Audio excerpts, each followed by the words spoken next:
J'ai souvent parlé de la bataille invisible, pourtant peu ont écouté. La plupart croient que leurs luttes sont ordinaires, que les maux de tête ne sont que du stress, les échecs que de la malchance. Mais la bataille n'est jamais seulement physique. La bataille se livre aux portes, les entrées sacrées du corps par lesquelles l'esprit se meut et la destinée est soit gardée, soit volée. L'ennemi est rusé. Il frappe la porte de votre tête et soudain vos pensées sont confuses. Il touche vos yeux dans la nuit et soudain vous rêvez de serpents. Il presse vos oreilles de murmures et vous vous réveillez dans le désarroi. Pourtant, la plupart marchent en aveugle, croyant pouvoir combattre des batailles spirituelles avec des armes physiques. Ils prient avec ferveur mais ne voient aucun changement, jeûnent mais voient leur famille s'effondrer, se demandant pourquoi leur fardeau ne s'allège jamais. La raison est la suivante, ils ont laissé leurs portes grandes ouvertes. Ils ne savaient pas que leur corps est un temple, comme le dit l'apôtre Paul, 1 Corinthiens 6h19, avec des entrées qui doivent être scellées. Si vous ne voulez plus avancer dans la bataille avec vos portes ouvertes, je vous le demande avec insistance. Abonnez-vous.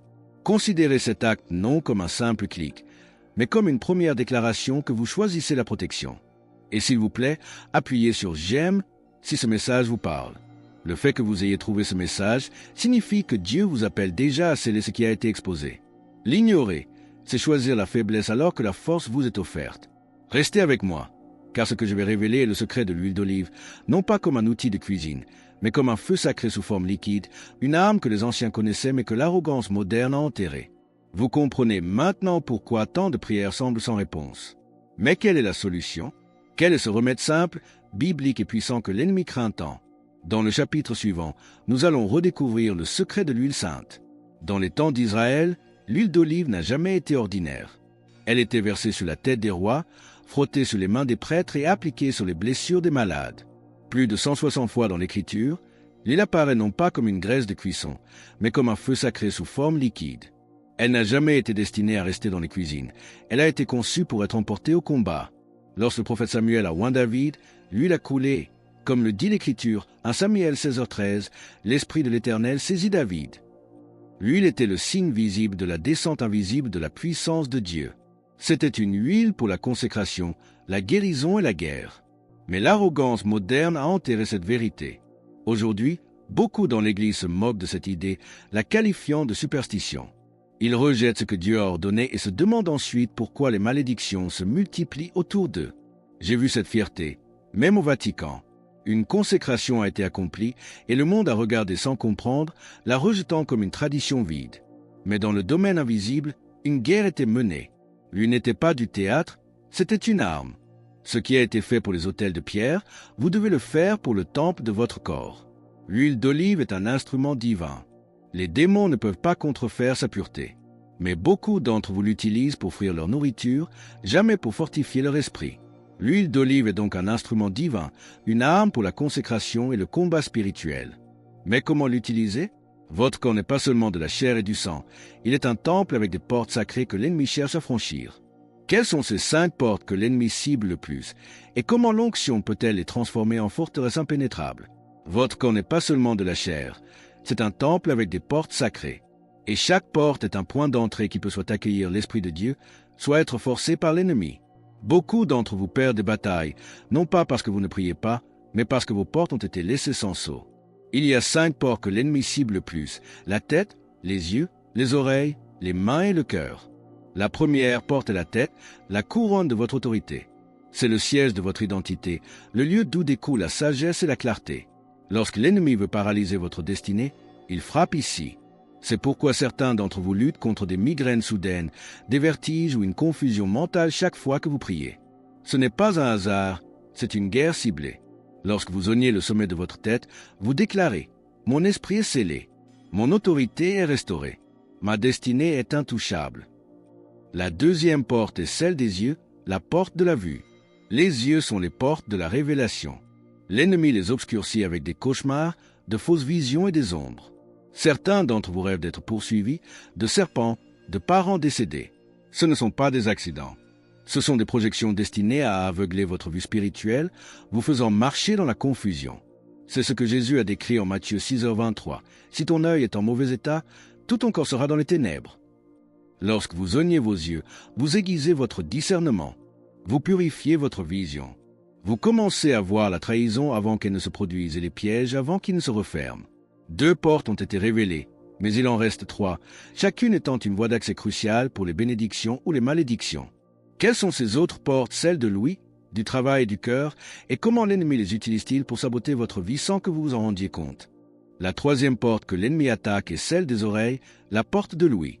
Les mots sont des armes. Les malédictions, les mensonges et les manipulations entrent par ce que vous entendez. Certains connaissent le tourment des voix qui murmurent dans la nuit ou le brouillard constant qui entoure chaque décision. Ce sont les signes que la porte de vos oreilles a été envahie.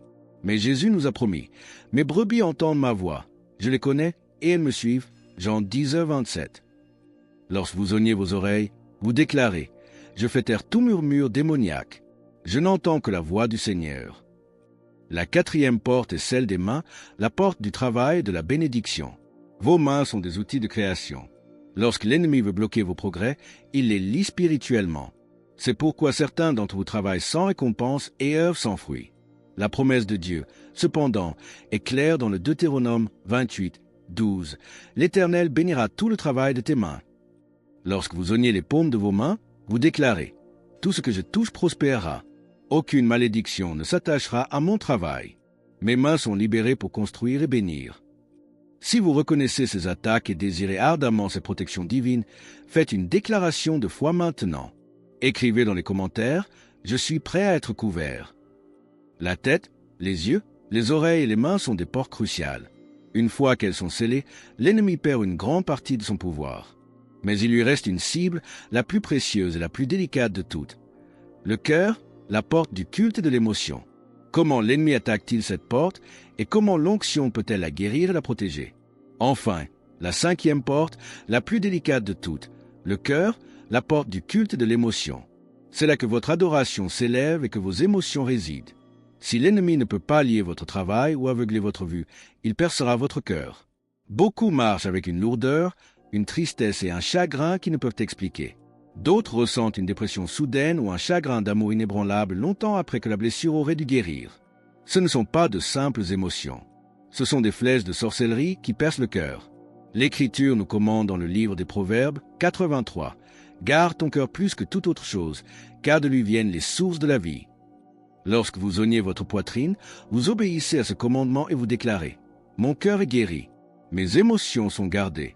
Aucun esprit de chagrin, de tristesse ou de trahison ne demeurera ici. » Ces 5 portes forment le champ de bataille de votre vie. Si l'ennemi les contrôle, il contrôle votre destinée. Mais lorsque vous les scellez avec l'huile et la foi, vous reprenez le territoire que l'ennemi pensait avoir gagné. Comprenez-vous maintenant pourquoi vos prières seules semblaient impuissantes? Parce que la prière sans le sceau laisse les portes déverrouillées. Parce que l'adoration sans la couverture laisse votre cœur vulnérable. C'est pourquoi tant d'entre vous répètent des cycles de défaite, non pas parce que Dieu vous a abandonné, mais parce que vos portes restent ouvertes. Les 5 portes de notre temple corporel sont désormais révélées, ainsi que le moyen de les sceller. Mais que se passe-t-il concrètement dans le monde invisible au moment précis où l'huile touche la peau? Ce n'est pas un simple geste symbolique. C'est un acte qui déclenche une réponse céleste et provoque la panique en enfer. Que voient les anges et que craignent les démons lorsque vous pratiquez l'onction? Ce qui se passe lorsque l'huile touche la chair est simple pour l'œil naturel, mais dans l'esprit, c'est le tonnerre. C'est le ciel qui répond aux fidèles avec des armées invisibles. Lorsque l'huile touche la tête, les couronnes d'autorité sont restaurées et la confusion se dissipe. Lorsque l'huile touche les yeux, les écailles tombent et les ombres se dispersent. Lorsque l'huile touche les oreilles, les murmures démoniaques se taisent et la voix douce de l'esprit se fait entendre. Lorsque l'huile touche les mains, les chaînes se brisent et le travail qui échouait commence à porter du fruit. Lorsque l'huile touche le cœur, les flèches de la douleur se dissolvent et le deuil se transforme en louange. C'est l'application directe de la promesse de l'apôtre Jacques, 5h14, qui nous commande d'appeler les anciens pour oindre les malades d'huile au nom du Seigneur. Ce geste, fait avec foi, libère la puissance de Dieu. C'est le moment culminant de la bataille, celui où la confiance de l'ennemi s'effondre. Il pensait que vous ne connaîtriez jamais ce secret. Il pensait que vos portes resteraient ouvertes. Mais lorsque l'huile touche la chair, il fuit. Ses murmures se transforment en cris. Son arrogance s'effondre en terreur. Il y a quelqu'un que vous connaissez qui souffre spirituellement sans savoir pourquoi. Ne gardez pas cette vérité pour vous. Partagez ce message et pour rejoindre notre communauté d'intercession, pensez à cliquer sur « J'aime » et à vous abonner. Le pouvoir de l'huile sainte est donc immense. Mais l'ennemi a toujours cherché à imiter les armes de Dieu. Il sait le pouvoir de l'onction, et c'est pourquoi il a contrefait. Dans le chapitre final, nous exposerons les imitations tordues que les sorciers utilisent, les huiles maudites destinées à tromper, afin que vous puissiez discerner la vérité de la contrefaçon. L'ennemi a toujours sous le pouvoir de l'huile, et c'est pourquoi il a contrefait. Les sorciers mélangent leurs propres potions, des huiles maudites pour imiter le sacré et lier les âmes. C'est pourquoi vous devez discerner. Comme le dit l'apôtre Jean, 1 Jean 4:1, n'ajoutez pas foi à tout esprit, mais éprouvez les esprits pour savoir s'ils sont de Dieu. Mais lorsque la véritable huile sainte coule, la contrefaçon tremble. Le voyage nous a menés ici, au moment final, celui du sceau. Ce n'est pas une suggestion, c'est un commandement. Élevez maintenant votre esprit alors que je prononce cette bénédiction sur vous. Je déclare que votre tête est couverte par l'huile de la sagesse. Votre autorité est restaurée, votre destinée scellée. Je déclare que vos yeux sont purifiés. Vous verrez avec clarté, vous discernerez les pièges de l'ennemi. Votre vision est scellée. Je déclare que vos oreilles sont sanctifiées. Tout murmure de sorcellerie est réduit au silence. Vous n'entendrez que la voix du Seigneur. Vos oreilles sont scellées. Je déclare que vos mains sont libérées. Toute chaîne est brisée. Tout ce que vous toucherez prospérera. Vos mains sont scellées par la bénédiction. Je déclare que votre cœur est guéri. Toute flèche de chagrin est enlevée. Votre cœur est scellé par la joie divine. Ce sceau ne doit pas rester seulement avec vous. Ne gardez pas pour vous ce que Dieu a voulu multiplier. Pour sceller votre décision devant le ciel, déclarez dans les commentaires « Jésus est roi ». Et pour témoigner de la protection que vous recevez aujourd'hui, ajoutez « Je suis scellé ». Et votre parcours ne doit pas s'arrêter ici. Cliquez sur la vidéo qui apparaît maintenant sur votre écran pour un autre message puissant que nous avons préparé pour vous.